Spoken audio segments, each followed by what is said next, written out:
bar dhiirri tokko dubartii takka fuudhee wajjinaa jiraatu jechuun hin barbaadu.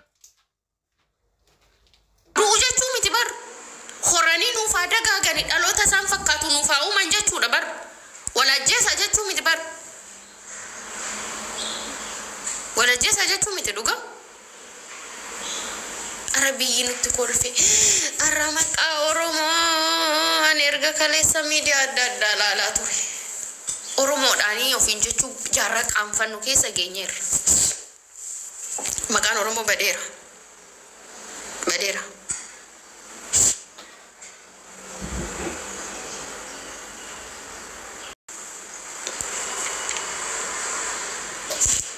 Wayyo sonumna qabaadhe. Dhugaa Rabbi. Asirratti maal beektaa atama of jajjabeessu guddaan wanti ta'u waa gootuun qabu mataaf hin dhukkubsin.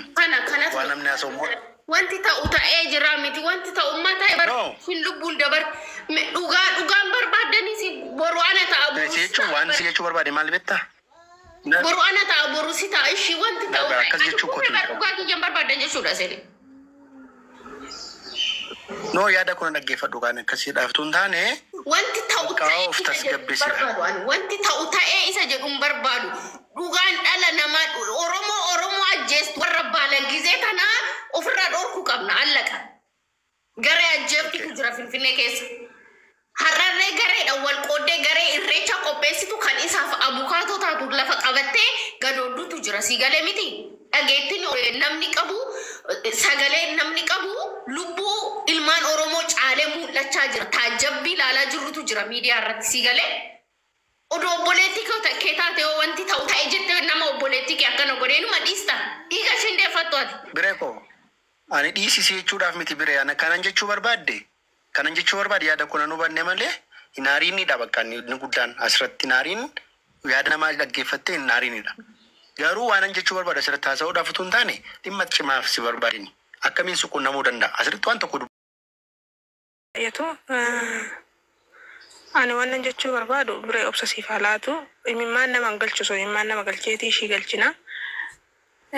Warroonni maqaadhaaf bo'an immoo warroonni namni kun nama guddaadha maqaa akkasii qabaa maqaa isaatiif bada jedhanii too bo'an lubbuu baateef osoo dubbatanii namni maqaadhaaf bo'u uumaa miti falmatee ba'uu danda'a dhugaan isa baasuu dandeechi. Nan jedhu irratti garuu lubbuu baate tana lubbuu badde tana nama meeqa kan Finfinnee keessatti lubbuu isaanii baddee dhugaa isaanii mootummaan abaasu jechaa oolaniituma dadhabanii kan dhiisan nama baay'eetu jira. Arra nama jirurraa dubbatu nama du'erraa Oromoon dhiiste jechuudha. Gandaan wal qooduu maaltu barbaachisa? Amantaadhaan wal qooduu maaltu barbaachisa? Lubbuudha bakka. Akkasiin jedha nama du'eef qaama miidhameef haa dhaabbannu haga dandeenyurraa waa'ee gandaa dhiisaatti deebitu boru sa'aatii dheeratu jira arra qofaa sirraa iyyitanii too hin dhiisina waa'ee intala kanaa jechuudha. Isa alatti immoo Oromoon kaleessa mataa ishii gad deebisaa turan. Osoo intalli tun boolla keessa seenini nama meeqa iskiriishuut godhadhee viidiyoo waraabbadhee too qabadhe garuu gizee naa dabartu jedheetina zimmi jedhe yeroo naa darbu walitti deemne. Akkasii lammaffaa immoo jechuudha warra azala taa'ee gurbaan tokko azala taa'ee komantiidhaniin in agarteeti ebeluun akka ajjeese kan jedhu dubbii isaatti zimmi jedheef Duubaan keessatti intala dubartii intala Oromoon billaadhaan waraaneti namni tokko ba'eetoo irraan dubbanne in dhiifameef isa akkasiisaniif immoo komantii ilaaltatoo hin aarinati waan tokkoyyuu jechuudha. Ishi nama akkasii ani irratti qabeetoo irratti meeshin godhee barreessinaan saxxedhee jala ba'ee ta'ee dhokatee taa'aa jira ta'e hin beekon dhiisii hin beektu yoo waa'ee dhugaa jira kana lamaanii baruu barbaadde Itoophiyaa irraa haasa'e silkisii ilaannaa jennaan maaltu argitanii maal taatan jedhee asirratti akka malee ta'aa jira achi booda irratti dhugaasaa irratti gadi qabee barreessinaani afaasaa qabatee jalaa ba'e waan akkasiiti. Namoota fi firoottan ishiitiif rabbi jajjabinaa kennuufi garuu immoo dhugaan ishiidha. Aguma barbaade yoo ta'e inuma baati. Abbaa warraa ishiis taananii dhugaan nama biran jirtu waan akkasiiti yoo jedhe gadi ba'ee miidiyaa irratti ifa baasee kanaaf biyyi wal fixuu miti ibidda walitti haa kaa'u biyyi. Lubbuu namaati waan ta'eef. Wanti lubbuu namaa caalu hin jiru. Wanti kana caala dhufu hin jiru. Kichuu tana dhabanii jechuudha. Warri immoo gandaanii akkas jedhanii ganda shiituun beekan har'a ishii arga suuraa shiidhaa malee jechuudha. Maal keessa akka turte jireenya akkamii akka turte namni beeku jiru. Beekte waan akkasiin jedha anillee kaleessa jecha baay'ee dubbadheera viidiyoo irratti namoonni baay'inatti dutaa turan garuu aguma guyyaa lamaatti iyyina malee wanti finnu tokko dhaga'amu tokko hin jiru. Dhugaa ishii yoo jaalattes yoo jibbes kan baasu abbaa warraa ishiiti. Jaalattanis jibbitanis jechuudha.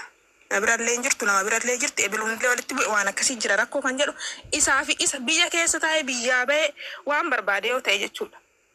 Kan dhugaa harkaa qabu jara kana lamaan jidduu kan jiru rabbi bichaadha.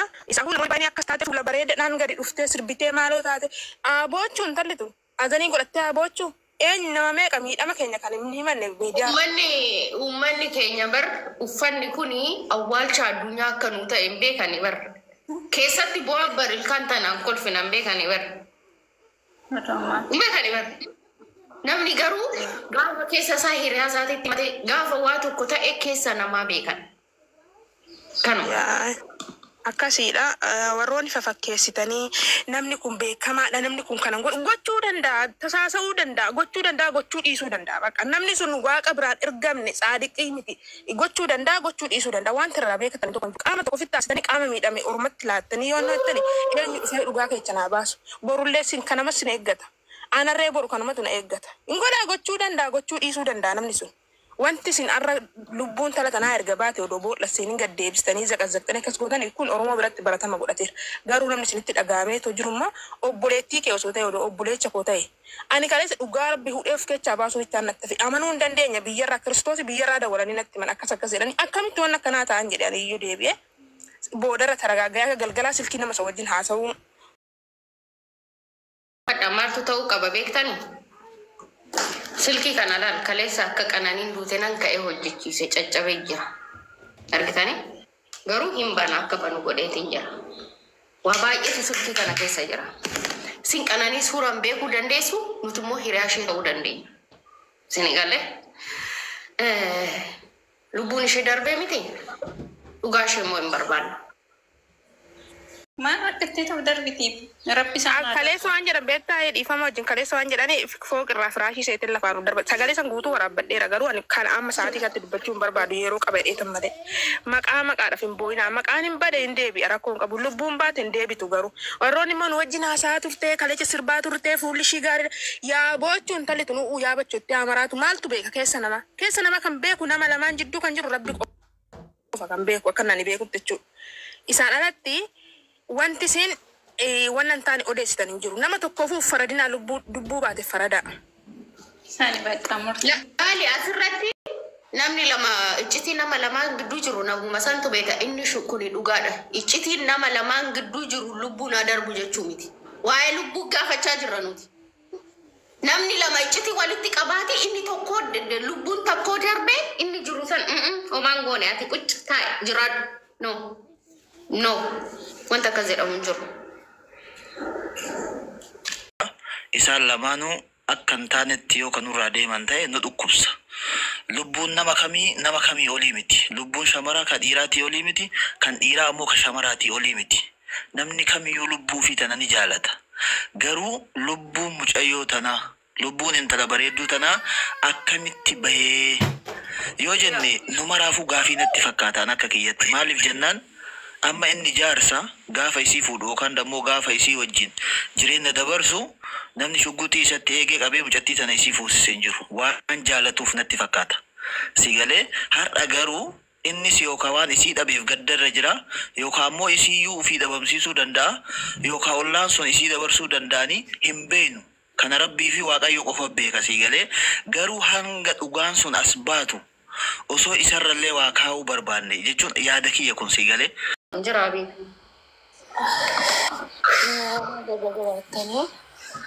Yeroo tokko dhugaa dubbachuuf sabuma kanarraa dhalachuun waan garaa nama nyaatu akka itti dubbisum jechuu fi lubbuun baateetu nama bararti dubbachuu fi garam akka dubbatan nama wallaachisa beektaa. Namni bakka namni du'e sun uma tokko isaanitti fakkaatu dhaloota miidiyaa kanarra jiru. Ammantallee kuni namni ajjeesee ofiin duute sababa qabdi sababa rimaanii jedhaniin gaafachuun ebeloo ajjeesee miti. Waa baay'ee laalaa jirra dhugaa dubbachuuf waa baay'ee jechuudha. Kaleessati kaasee waa baay'ee gareen kun kaan jedha amma mulumaayyuu gandattu reeshanii intaluma sanayyuu bakka meeqatti gadi galabbataniitu jiran jechuudha. Dhugaa dubbachuuf qananii warri ishiitti dhiyaanne waa baay'ee jechuu dandeessan. Nuti immoo warri ishiitti dhiyaannu, nuti immoo warri ishee jira shippii qabnu intala akkam akka taate, intala akkamii garraamee akka taate ni hubattan ture. Dhugaa waaqa jiraataa. Miti qananiin nama of ajjeesu miti nama karoora of ajjeesu qabu ifuu gorshi laattu gorsa addaadha. Fakkeenya isinii kaasaan gaafa naan dhukkubsadhee hospitaala jiru sanii akka nama beekamtii qabu Oromoo keessa tokkoffaa ishiidha barreeffama ishinnaa barreessite. Sini galee jechi ishinnaan jette sun waan ishinnaan jette sun jabina naaf ta'e anaaf. Garuu kaleessa hoon hirribaa ka'ee isheen duute jedhanii amma dandeenye nama nooma san nama noon ofiin of darbite nama noon waan darbamteef garuu qabdi. Eenyu akka darbees maaliif ofiinis of darbitu maaliif akka of darbite qabdi sababa qabdi. Namni lubbuu fitireetti kan fudhatu humna isaati haa ta'e olloo ta'edha. Micoon kun ofiin of ajjeefte illee sababa ittiin of ajjeefte qabdi.